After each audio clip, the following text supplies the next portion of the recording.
sobre mim, teu amor não falha.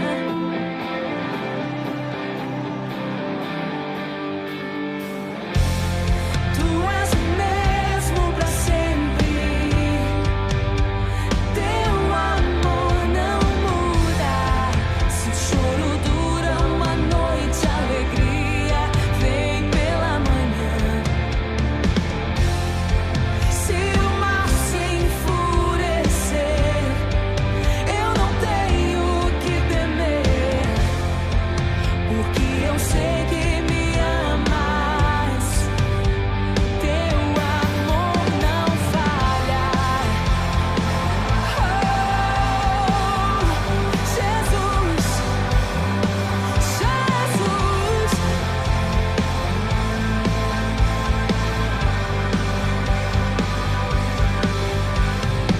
Se o vento é forte e profundo o mar, tua presença vem me amparar.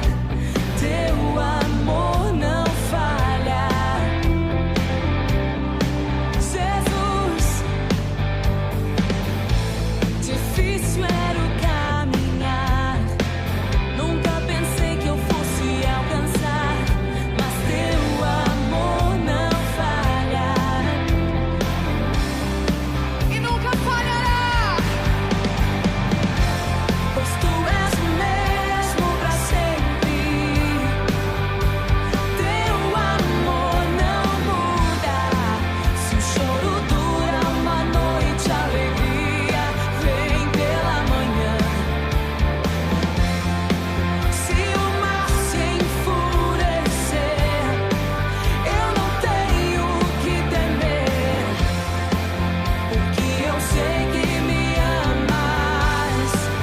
Oh, teu amor não falha, pois tu és o mesmo pra sempre.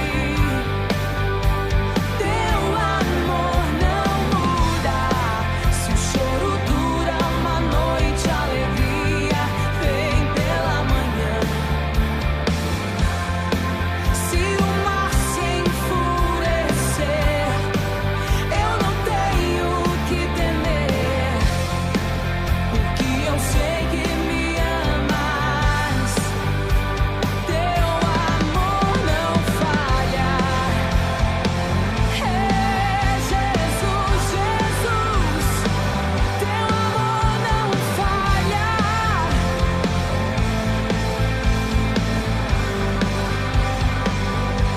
Tu fazes que tudo coopere para o meu bem. Tu fazes que tudo coopere para o meu bem. Fazes que tudo coopere para o meu bem. Tu fazes que tudo coopere para o meu bem. Sim, sim, tu fazes que tudo coopere para o meu bem. Fazes que tudo coopere para o meu bem.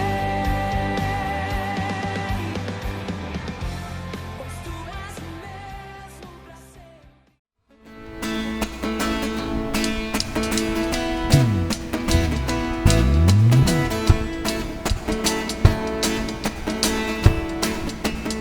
Bom dia! Que a graça e a paz do nosso Deus esteja no seu lar, na sua casa, na sua família. Mais uma vez estamos aqui para adorar o nosso Deus. É Ele que tem o melhor para nós.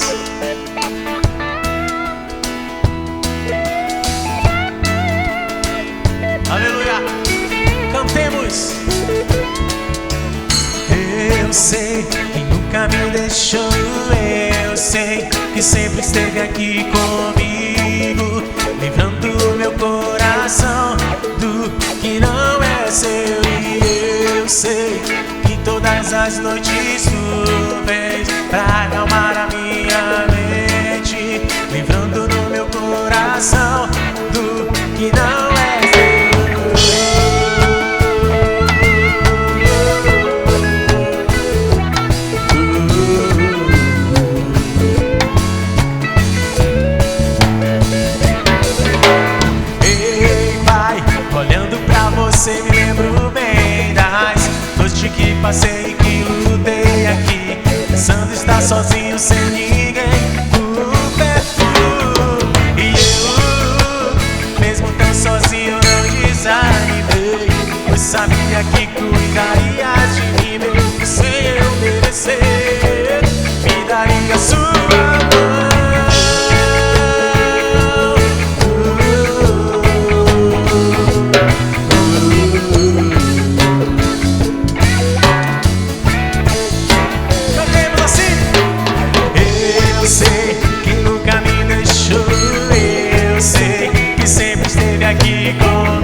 sozinho sem ninguém por perto.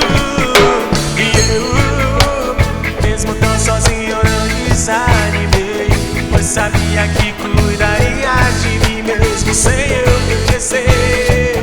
Me daria a sua mão.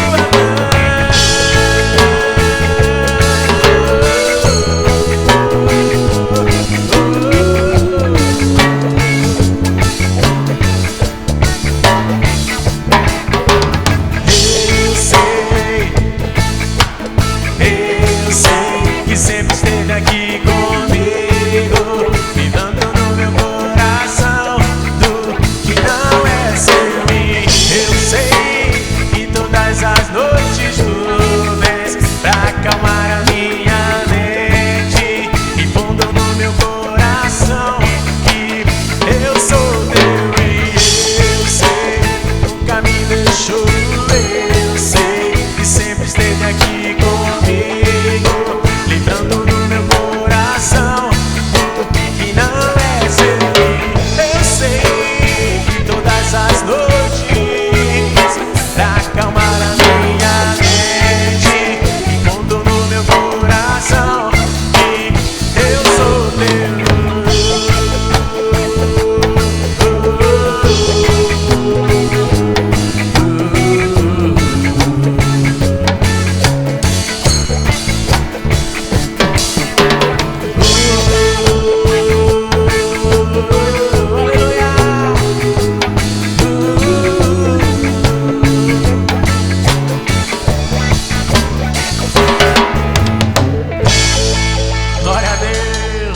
Estar na presença de Deus, adorando a Ele, Ele que é merecedor de toda honra, toda glória e louvor. E nós somos salvos pela graça desse Deus que a cada dia nos ama e nos quer bem. Aleluia. Vamos continuar adorando.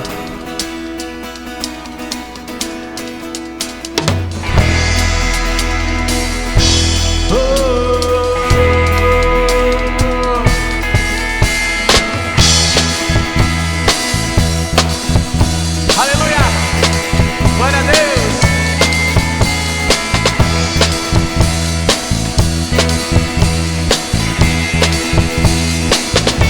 Declare: justificado eu fui, santificado eu sou, glorificado serei através de Cristo. Fui livre da culpa, sou livre do poder do pecado e da presença do pecado. Livre ser. E de glória em glória, de glória em glória, de fé em fé, graça sobre graça, graça sobre graça, graça sobre graça. Salvo pela graça, mediante a fé em Cristo, eu sou salvo, não vem de mim. Salvo, salvo pela graça, mediante a fé em Cristo, eu sou salvo, não vem de mim.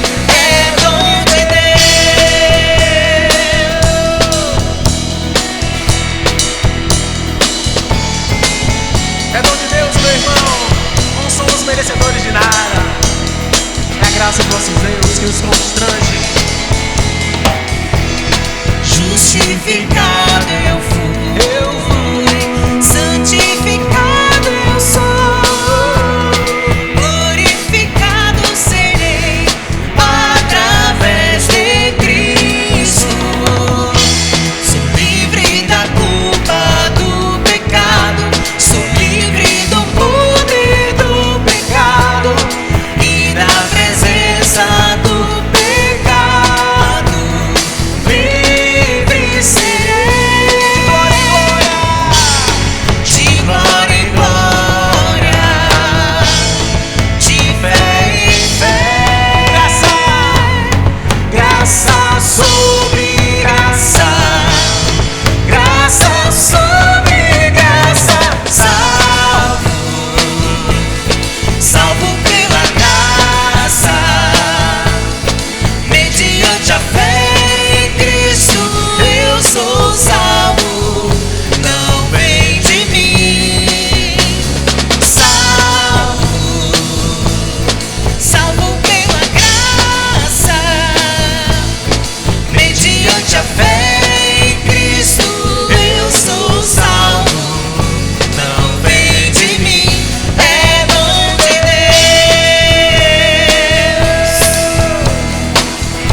não, porque o nosso Deus é bom.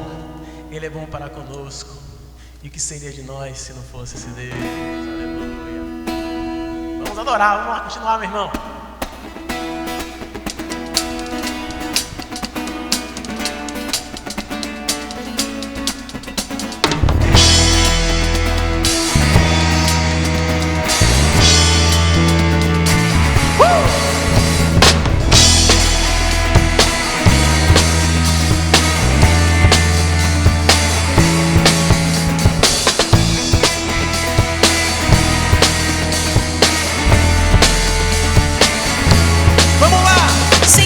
Tu és bom, tua misericórdia é pra sempre. Senhor, tu és bom, tua misericórdia é pra sempre. Todos os povos te exaltarão, de geração em geração te adorarei. Aleluia.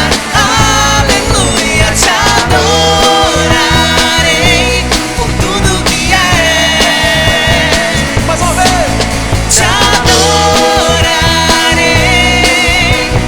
Aleluia, aleluia. Te adorarei por tudo que és. Deus é bom.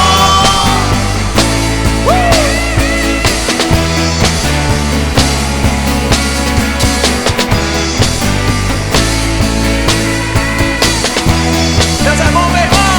Vamos lá.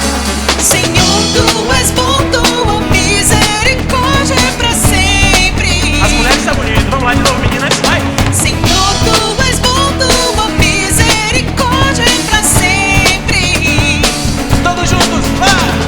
Todos os povos te exaltarão, de geração em geração te adorarei.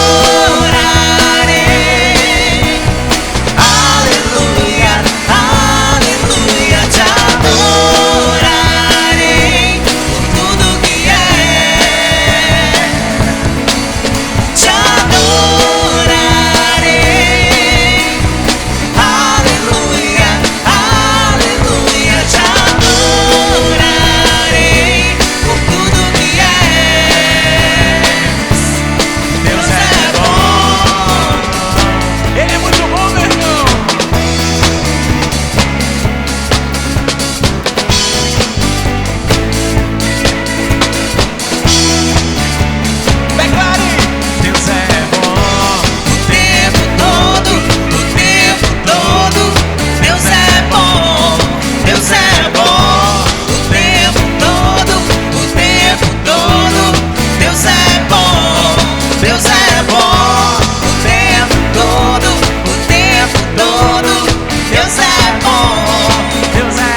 Então eu queria convidar você a ler comigo o texto que é o texto base, está em Atos, no capítulo 17, versículo 11, né? Atos 17, 11, eu queria que você abrisse aí na sua Bíblia para poder acompanhar comigo. Atos 17, 11 diz assim: os bereanos eram mais nobres do que os tessalonicenses, pois receberam a mensagem com grande interesse, examinando todos os dias as Escrituras, para ver se tudo era assim mesmo. Então eu quero convidar você nessa hora a orar comigo em nome de Jesus. Curva a sua cabeça aí onde você está e vamos falar com o nosso Deus. Pai, nós estamos na Tua presença neste dia e queremos Te pedir, Senhor, em nome de Jesus, a Tua iluminação às nossas mentes e a Tua sabedoria aos nossos corações, para compreendermos a Tua palavra, para aplicarmos a Tua palavra em nossas casas, em nossas famílias, em nossas vidas. Então, Pai, em nome de Jesus, alcança cada um de nós, onde quer que estejamos agora, com um toque especial do Teu Espírito Santo, e que as nossas mentes estejam cativas à Tua voz. Assim nós oramos e agradecemos em nome de Jesus. Amém. Amém. Como é desafiador, assim como o tempo que a gente está vivendo. O tempo que a gente está vivendo, esse tempo de pandemia, esse tempo de distanciamento social, é um tempo extremamente desafiador, não só na questão da saúde, também na questão da nossa fé. Né? Nós temos sido questionados a nossa fé, nós temos ouvido pessoas questionando onde está esse Deus, que Deus não faz nada para mudar essa situação. Nós temos visto pessoas próximas morrendo, pessoas próximas doentes. Isso tudo tem nos desafiado. Mas também é um momento, um tempo de oportunidades. Sim, como eu tenho dito, Deus ouviu e está respondendo a oração de muitas mães, de muitos filhos, de muitas esposas que vinham orando pedindo a Deus que os seus maridos, que os seus cônjuges, que seus pais tivessem mais tempo para viver em família. Eu estou tendo uma oportunidade maravilhosa junto com o Cris e com as nossas filhas. A gente tem aprendido muito, tem orado uns pelos outros, como nunca a gente fez antes, não com tanta intensidade e nem tanto tempo juntos em casa, mas tem sido realmente tempos maravilhosos na presença do nosso Deus. Porém, também é um tempo de grande desafio para a família cristã. E esse é um tema desafiador. Como vivenciar a identidade dos bereanos? O texto proposto ele é muito conhecido, ele é conhecido mundialmente por se referir a uma igreja que é considerada mais nobre, um povo que é considerado mais nobre. No mundo inteiro você ouve a expressão, os bereanos eram mais nobres, foram mais nobres que os Tessalônica, eles fizeram assim. Existem igrejas com o nome dos bereanos. Mas qual é a identidade bereana?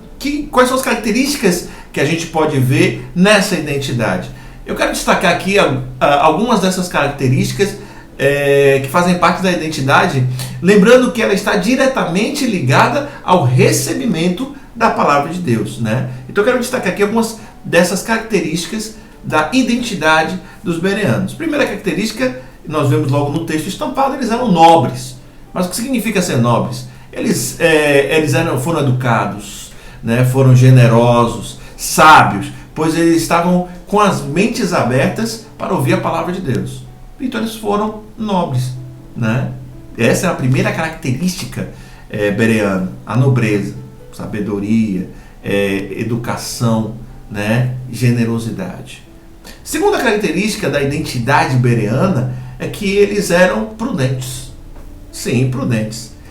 Eles ouviram as boas novas, mas eles não aceitaram as boas novas de modo automático. Eles não aceitaram as boas notícias de modo automático. Eles verificaram se o que estava sendo pregado correspondia ao que estava escrito na palavra, o que estava escrito na Bíblia até então conhecida. Afinal de contas, a gente não pode acolher credulamente tudo que nos é exposto, tudo que nos é apresentado. Então a gente precisa de prudência. Eles foram prudentes.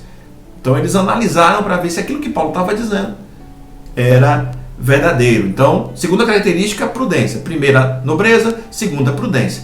Terceira característica, eles eram maduros e livres.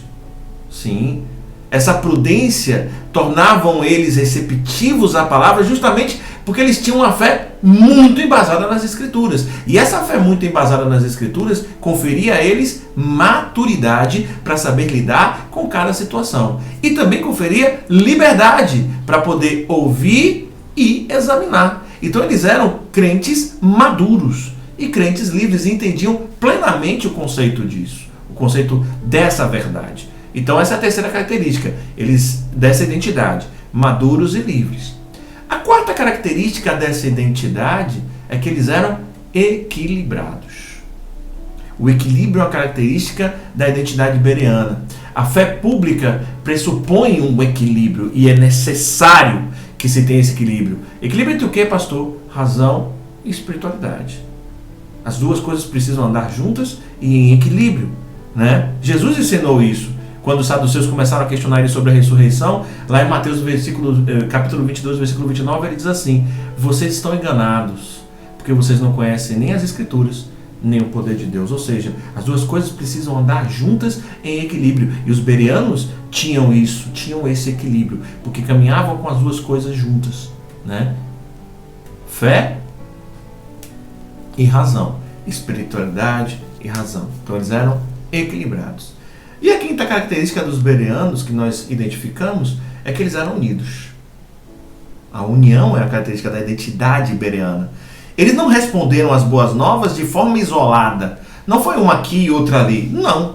Eles fizeram isso juntos, ouviram juntos, examinaram as escrituras juntos, decidiram acolher isso juntos, ou seja, de forma coletiva. Por isso houve muitas conversões ali em Bereia. Então, recapitulando, quais são as 5 características da identidade bereana? Nobreza, prudência, maturidade e liberdade, equilíbrio e união. 5 características da identidade bereana. E o nosso tema pressupõe exercitar essa identidade, né? Mas eu tenho um questionamento a fazer. A gente, para exercitar algo, precisa adquirir aquilo, né? Aquilo precisa fazer parte da nossa vida. Como exercitar uma identidade bereana nos dias de hoje? Como vivenciar a identidade bereana nos dias de hoje? Como praticar, como adquirir a identidade bereana nos dias de hoje, no tempo que se chama agora? Como podemos fazer para que essa característica seja vivida nas nossas casas, na nossa família? Essas 5 características da identidade bereana possam ser vivenciadas dentro do nosso lar.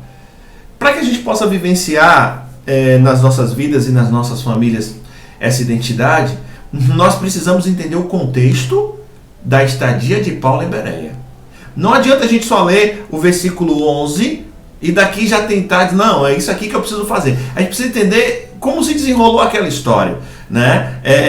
Como foi que aconteceu. Precisamos entender o que se passou para que Paulo estivesse em Bereia e toda a história ali ao redor.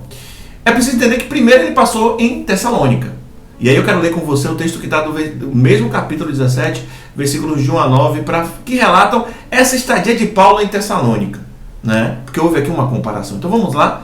Atos 17, de 1 a 9, diz assim: tendo passado por Anfípolis e Apolônia, chegaram a Tessalônica, onde havia uma sinagoga judaica. Segundo o seu costume, Paulo foi à sinagoga e por 3 sábados discutiu com eles com base nas Escrituras, explicando e provando que o Cristo deveria sofrer e ressuscitar dentre os mortos. E dizia: esse Jesus que lhes proclamo é o Cristo. Alguns dos judeus foram persuadidos e se uniram a Paulo e Silas, bem como muitos gregos tementes a Deus e não poucas mulheres de alta posição. Mas os judeus ficaram com inveja, reuniram alguns homens perversos dentre os desocupados e, com a multidão, iniciaram um tumulto na cidade. Invadiram a casa de Jason em busca de Paulo e Silas, a fim de trazê-los para o meio da multidão. Contudo, não os achando, arrastaram Jason e alguns outros irmãos para diante dos oficiais da cidade, gritando: esses homens que têm causado alvoroço por todo o mundo, agora chegaram aqui, e Jason os recebeu em sua casa. Todos eles estão agindo contra os decretos de César, dizendo que existe um outro rei chamado Jesus. Ouvindo isso, a multidão e os oficiais da cidade ficaram agitados. Então receberam de Jason e dos outros a fiança estipulada e o soltaram. Foi no meio desse tumulto que Paulo saiu de Tessalônica, né? E observe o que aconteceu em Tessalônica. Ele foi, pregou, teve a aceitação de bastante gente, mas aí teve um tumulto por causa da inveja dos líderes judaicos. Depois ele foi para Bereia, de Bereia ele foi para Atenas. E é importante a gente entender também a passagem de Paulo em Atenas. Atos 17, de 16 a 19, traz um pouco desse relato da passagem de Paulo por Atenas. Diz assim, Atos 17, de 16 a 19. Enquanto esperava por eles em Atenas, Paulo ficou profundamente indignado ao ver que a cidade estava cheia de ídolos. Por isso, discutia na sinagoga com os judeus e com gregos tementes a Deus, bem como na praça principal, todos os dias com aqueles que por ali se encontravam. Alguns filósofos epicureus e estoicos começaram a discutir com ele. Alguns perguntavam, o que está tentando dizer esse tagarela? Outros diziam, parece que ele está anunciando deuses estrangeiros. Pois Paulo estava pregando as boas novas a respeito de Jesus e da ressurreição. Então levaram a reunião no Areópago, onde lhe perguntaram, podemos saber que novo ensino é esse que você está anunciando? Então ele foi para uma outra cidade, ele foi para Atenas, na Grécia, e ali tentou falar também, mas encontrou uma outra realidade. Baseado no que nós acabamos de ler, tanto de Tessalônica quanto de Atenas, nós podemos ver duas questões que nos impedem de vivenciarmos a identidade dos bereanos. E essas duas questões estão relacionadas a essas duas cidades. A primeira questão é a religiosidade, a segunda questão é a idolatria. São duas questões que nos barram, que nos impedem de vivenciarmos essa identidade bereana, não só nas nossas vidas, como dentro das nossas casas. Então, para vivenciarmos a identidade dos bereanos em nossas famílias, eu destaco duas atitudes que nós precisamos ter. E a primeira atitude que nós precisamos ter para vivenciarmos a identidade dos bereanos em nossas famílias nós precisamos abandonar a religiosidade. Abandonar a religiosidade. O texto do capítulo 17 de Atos, no versículo 5 diz, mas os judeus ficaram com inveja, reuniram alguns homens perversos dentre os desocupados e, com a multidão, iniciaram um tumulto na cidade. Invadiram a casa de Jason em busca de Paulo e Silas, a fim de trazê-los para o meio da multidão. A religiosidade aprisiona, ela cega. A religiosidade gera inveja por falta de argumentos diante do Evangelho.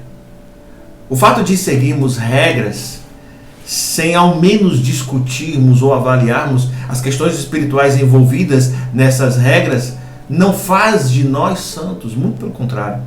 Acaba nos afastando, nos distanciando de Deus. Pastor, mas o que é religiosidade? É o ato de a ação de seguir regras indistintamente, baseadas apenas em preceitos religiosos, sem nenhum tipo de avaliação espiritual. Muita gente vive assim, Lembra de Jesus no Sermão da Montanha? Capítulos 5, 6 e 7 de Mateus, várias vezes Jesus usa a seguinte expressão, viste o que foi dito pelos antigos, e aí ele diz o que está na lei, depois ele diz, eu porém vos digo. E aí ele dá a interpretação. Por quê? Porque a religiosidade impedia que os doutores da lei, que os judeus da época vivenciassem, entendessem o que Deus queria por trás da letra. Qual era a essência da lei? A religiosidade nos distancia, nos mantém afastados de Deus e do projeto dele para as nossas vidas, para a nossa família, para a nossa existência. Nos impede de vivenciarmos e desfrutarmos as maravilhosas transformações diárias que Jesus quer fazer. Ele quer operar isso em nossa casa. Ele quer operar isso na nossa existência. Ele quer operar isso na nossa história. Mas às vezes estamos tão presos à religiosidade que não conseguimos viver naquilo que a palavra de Deus nos ensina e que Paulo reforça em Romanos 6,4. Ele nos impede de viver novidade de vida. Romanos 6,4 nós lemos Paulo dizendo: portanto, fomos sepultados com ele na morte por meio do batismo, a fim de que, assim como Cristo foi ressuscitado dos mortos, mediante a glória do Pai, também nós vivamos uma vida nova. Nós vivamos em novidade de vida. Mas é impossível viver em novidade de vida presos à religiosidade. A religiosidade em nossa família gera bloqueio à voz de Deus. Bloqueio à voz de Deus através do nosso cônjuge, através da esposa, através do marido. Bloqueio de ouvir a voz de Deus através dos nossos filhos. Porque Deus fala através dos nossos filhos. E é impressionante como Ele fala. Se a gente está aberto à voz de Deus, se nos despirmos da religiosidade, nós conseguimos aguçar os nossos ouvidos e os nossos olhos para enxergar Deus falando através dos nossos filhos. Para enxergar Deus falando através do nosso cônjuge. Muitas vezes existem famílias onde o marido está preso à religiosidade, onde a esposa está presa à religiosidade. O marido, não, eu sou cabeça, então eu que vou dizer o que vai acontecer. A esposa diz, eu sou crente, você não é, então eu não vou ouvir. Deus usa até pedras. Deus não está dentro de uma caixa de fósforo para agir de acordo com aquilo que a gente acha que Ele tem que fazer. Deus não está preso à nossa religiosidade. Deus tem compromisso com a vontade dEle, que é soberana. Você sabe o que a religiosidade faz? Ela gera um bloqueio à voz de Deus. O bloqueio gera inveja. A inveja gera tumulto. E o tumulto gera injustiças e ações precipitadas. Foi o que a gente viu no texto aqui. Os judeus eram religiosos. Não quiseram dar ouvidos à voz de Deus. Então eu quero te dizer nesse dia, querido, o seguinte. Abandone a religiosidade. Se você quer vivenciar a identidade dos bereanos, abandone a religiosidade. A segunda coisa que nós precisamos abandonar para podermos vivenciar a religiosidade, baseada no texto que nós acabamos de ler, é a experiência de Paulo em Atenas. Segunda coisa, para vivenciar a identidade dos bereanos em nossa família, nós devemos, em segundo lugar, abandonar a idolatria. Pastor, não tem sentido o senhor estar falando isso. O senhor está pregando para um monte de crente. É mesmo? O texto em Atos 17, versículo 16 diz assim: enquanto esperava por eles em Atenas, Paulo ficou profundamente indignado ao ver que a cidade estava cheia de ídolos. Como bom judeu, ele ficou indignado em ver aquela cidade cheia de ídolos. Até hoje, se você for em Atenas, você vai ver lá várias estátuas dos deuses do Olimpo. E talvez você esteja dizendo agora, mas essa mensagem não quer dizer nada para mim. Não é para mim esse texto. Deus não está falando comigo. Isso não me diz respeito. Né? Eu não sou idólatra. Vamos lá, qual é o conceito de ídolo na Bíblia? Aí talvez alguém diga lá, não, tudo aquilo que a gente coloca acima de Deus. Vamos para frente. No Antigo Testamento, a palavra ídolo era utilizada especialmente para se referir, no caso principal dos deuses ali de Canaã, Baal, Astarote, Aserá, a imagens de escultura feita de pedra, que o seu interior era oco. Por que o seu interior era oco? Porque eles acreditavam que se eles fizessem a imagem com o seu interior oco, a divindade viria e entraria ali naquela imagem, aquela imagem passaria de fato a corresponder às suas expectativas, né? Ocupar aquele lugar. Na cultura grega, aqui que nós estamos falando, a conotação é semelhante, a conotação é parecida, ou seja, a idolatria em ambos os casos era uma tentativa dos homens de manipular os poderes espirituais, de colocá-los ao seu favor e ao seu serviço. O interessante é que tentativas desse tipo são comuns também no meio de famílias cristãs, fazendo de filhos, cônjuges, parentes, profissões e até mesmo de Jesus e de Deus seus ídolos. Ou seja, pessoas e coisas que estão ali para atender os nossos desejos e expectativas, para fazer o que a gente quer que elas façam. E isso, queridos, é estarrecedor.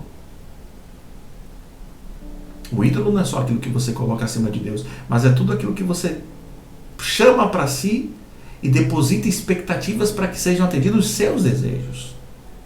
É que nem o gênio da lâmpada de Aladim.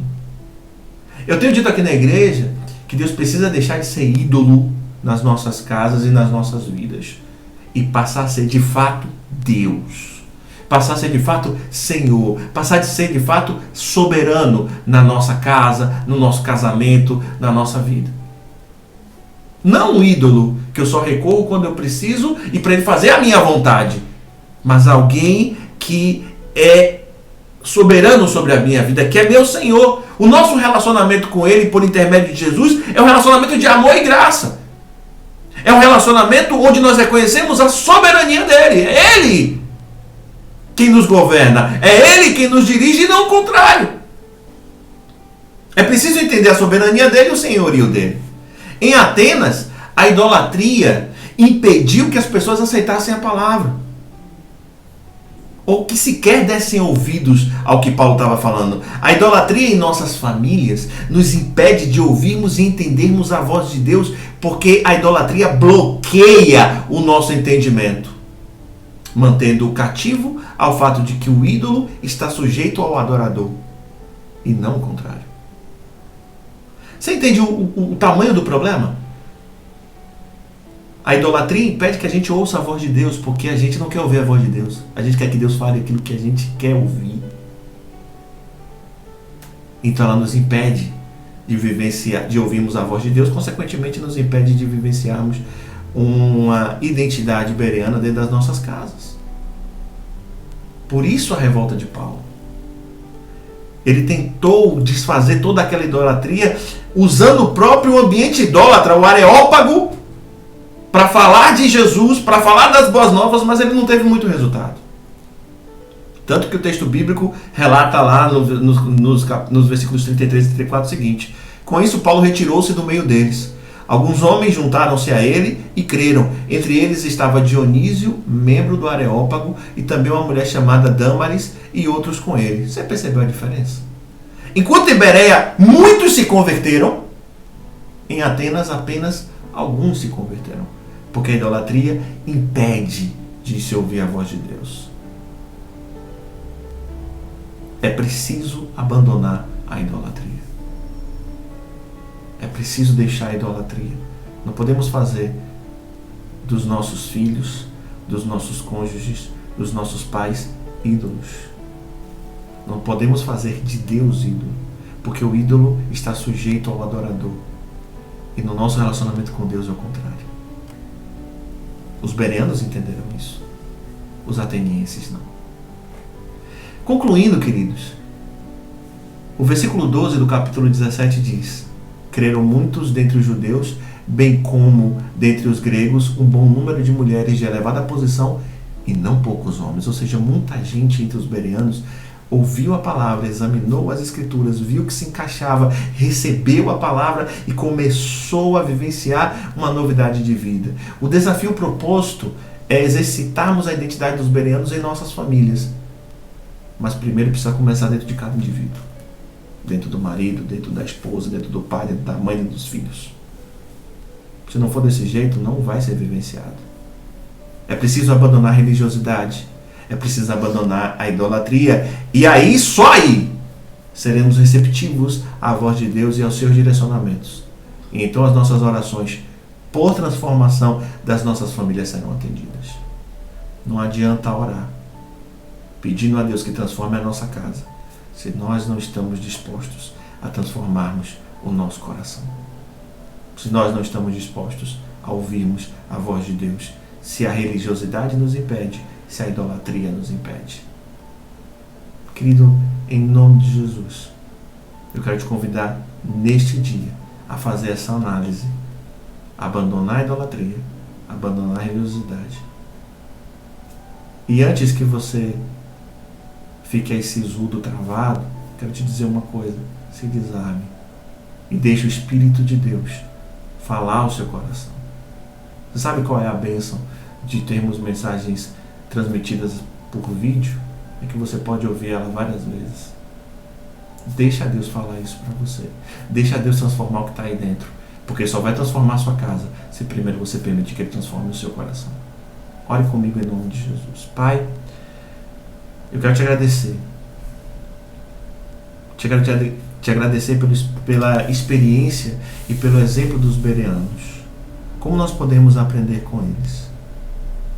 E o Senhor, neste dia, nos trouxe a ministração aos nossos corações da importância de exercitarmos essa identidade.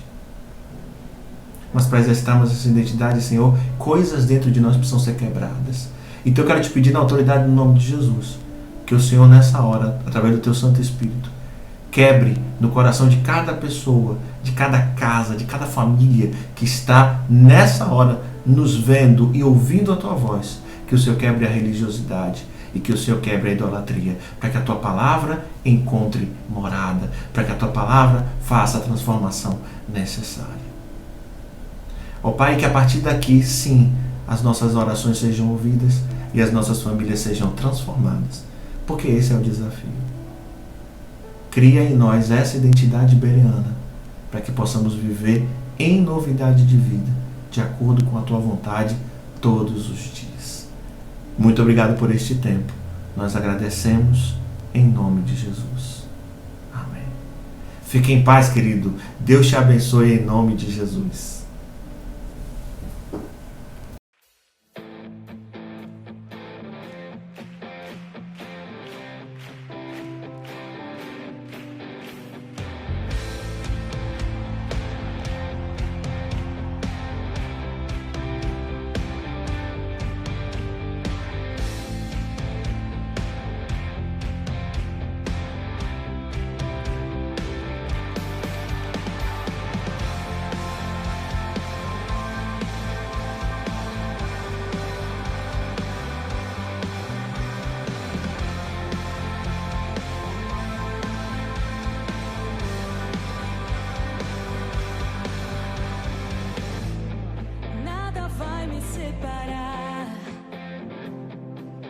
Mesmo se eu me abalar, teu amor não falha.